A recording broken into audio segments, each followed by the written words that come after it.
Pada 10 Maret 2024, pagi yang awalnya biasa di lingkungan tenang Manoa, Honolulu, Hawaii berubah menjadi tragedi yang tak terbayangkan. Saat matahari terbit, satu keluarga telah terbunuh dalam aksi kekerasan yang mengejutkan lingkungan sekitar. Keluarga Oda. Keluarga tersebut terdiri dari Paris, berusia 46 tahun sebagai kepala keluarga, lalu istrinya Naoko, serta 3 anak mereka yang bernama Sakura 17 tahun, Orion 12 tahun, dan Nana 10 tahun. Ditemukan di rumah mereka.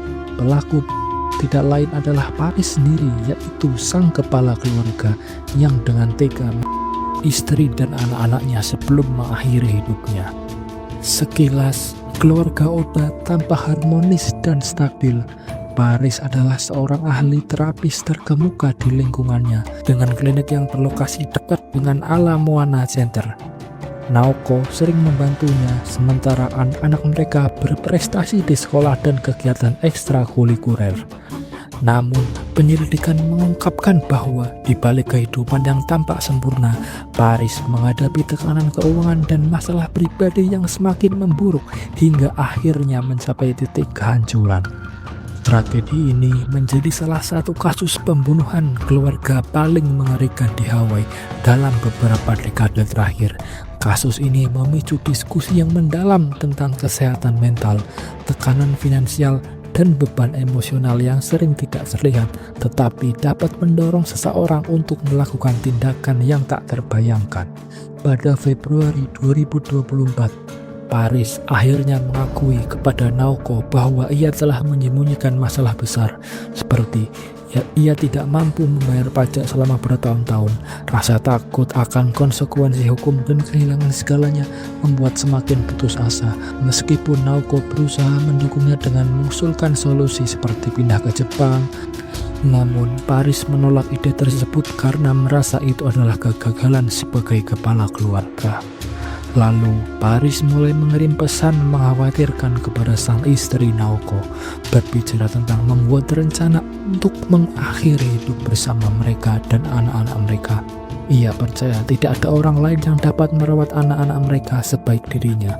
Naoko yang terkejut dan sedih mengabaikan pesan tersebut dengan harapan bahwa itu hanya hasil dari stres yang berlebihan. Sambil mencari solusi finansial, Paris bahkan bekerja sebagai pengemudi Uber dan berusaha menjual properti kedua mereka. Tetapi transaksi tersebut gagal. Pada Maret, ia mencoba membeli Senpi tapi tidak berhasil. Putus asa, ia akhirnya beralih ke pisau dapur, senjata yang digunakan untuk melakukan pembantaian.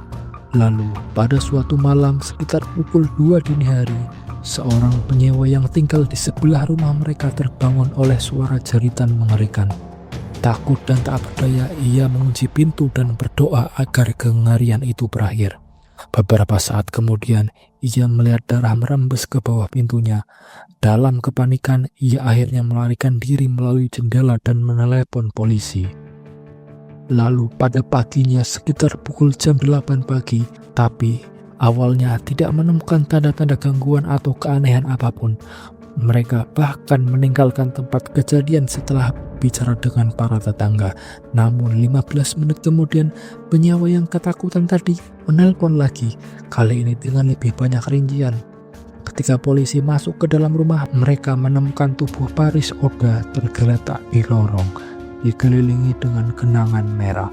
Polisi kemudian menemukan mayat Naoko, Sakura, Orion, dan Nana di berbagai ruangan, masing-masing dengan luka di tangan mereka, menunjukkan bahwa mereka telah berjuang melawan Paris sebelum akhirnya kehilangan nyawanya. Rumah yang dulunya penuh kasih sayang telah berubah menjadi tempat tragedi yang mengerikan.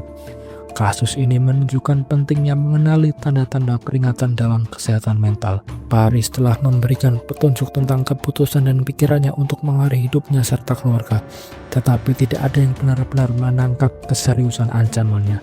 Stigma sosial terhadap kesehatan mental dan tekanan untuk tetap terlihat baik-baik saja dapat membuat seseorang semakin terisolasi. Tragedi ini menjadi pengingat bahwa kesehatan mental dan tekanan finansial bukan hal yang main-main. Dibutuhkan banyak. Komunitas sekitar Manoa kini berusaha untuk pulih, sementara kasus ini tetap menjadi pengingat pahit tentang betapa rapuhnya kehidupan di balik kebahagiaan yang tampak dari luar, namun sebenarnya itu fana.